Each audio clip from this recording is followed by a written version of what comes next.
What's going on, everybody? Welcome back to TTB Ravens Media, and you see Joshua next to me. So it's, of course, the Trust the Bank podcast. How you doing, Joshua?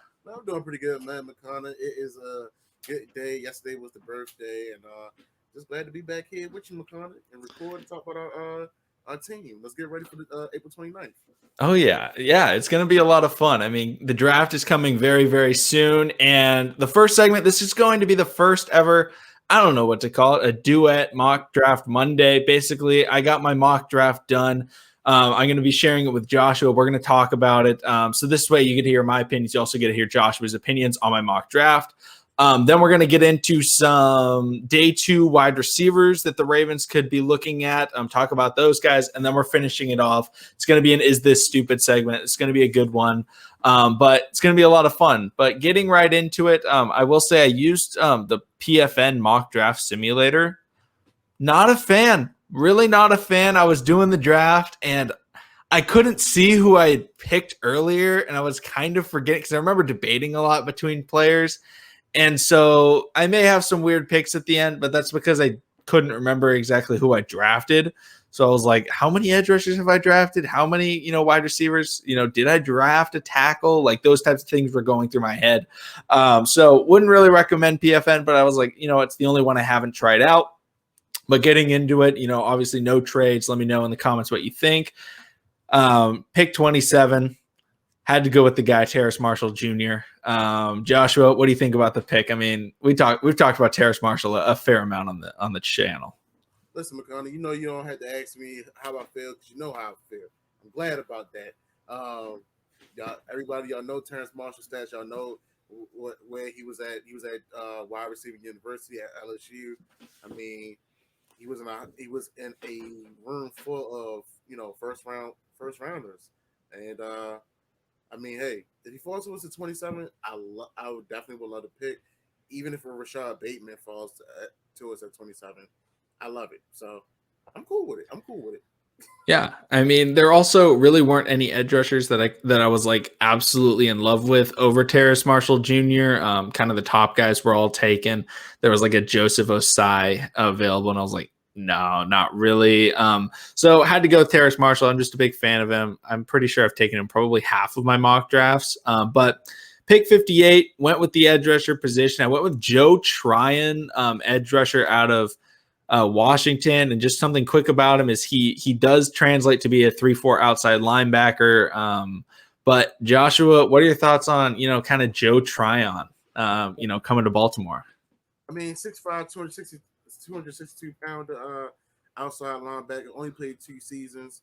I mean, granted, he did improve from his 2018 season with 20 more tackles, but in 8 sacks. So he shows a lot of upside. Definitely shows a lot of upside. We talked about it a lot, y'all. We're missing that that edge rusher. Do I think he can make a big splash into the NFL with us in the AFC North? I don't think so. So yeah, I think you're right on that. I don't think he's a guy that he will probably never be a major sack guy. I think he's got a good baseline. But for me, in this draft, I draft a fair amount of edge rushers.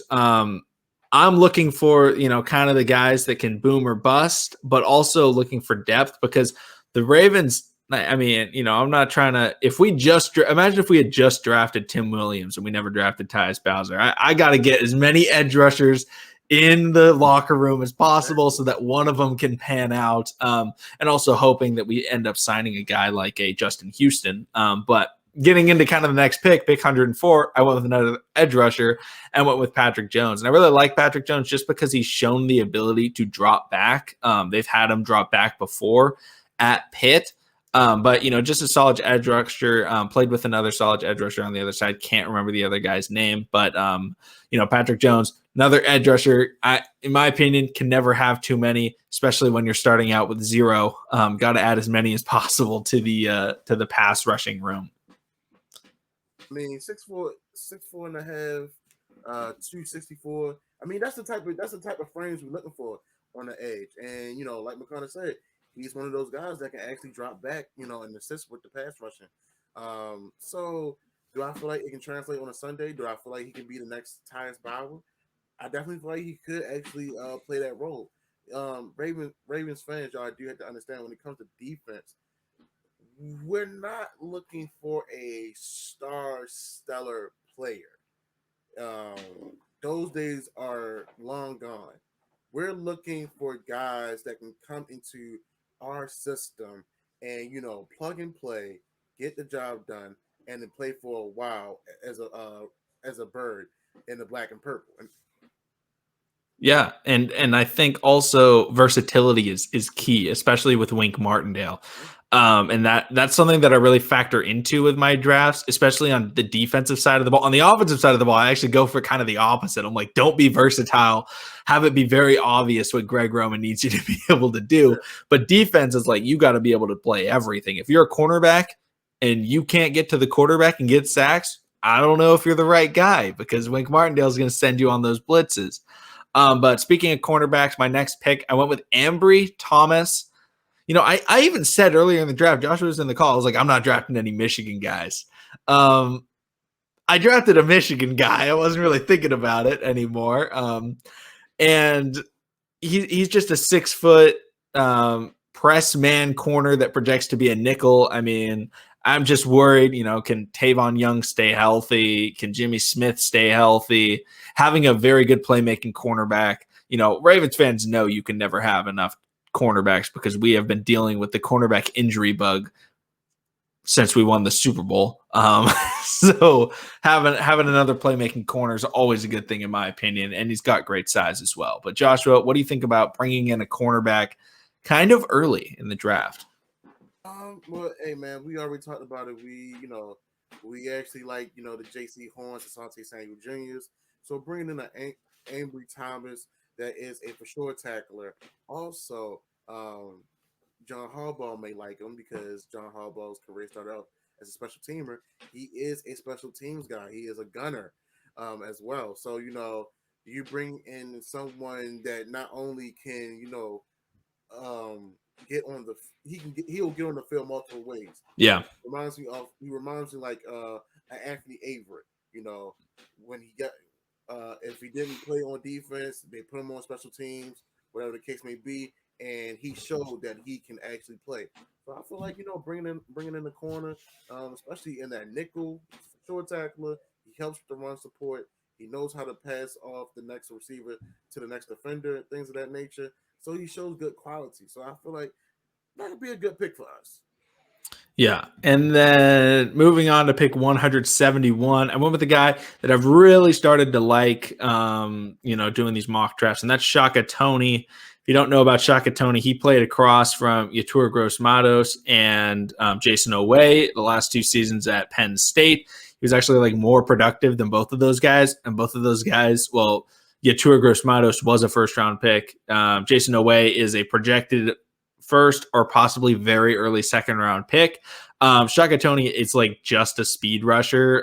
Will just kind of get subbed in to, just come off the edge in certain situations. But like I said earlier, you can never have enough edge rushers. But at the same time, when I was doing this, I couldn't remember how many edge rushers I drafted, and I was like, did I draft 2 or was it just 1? But because they don't show you who you've already drafted, so I went with Shaka Tony.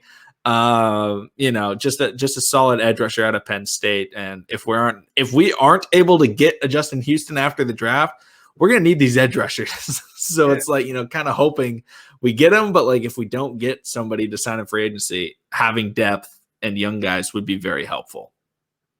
I mean, most definitely. I mean, just looking at the stats, all they did was increase. I mean, his career at Penn State, 112 tackles, racked over 20 and a half sacks, 4 forced fumbles. So I mean, I like that type of production out of a guy. I mean, we said it before. You cannot have enough edge rushers.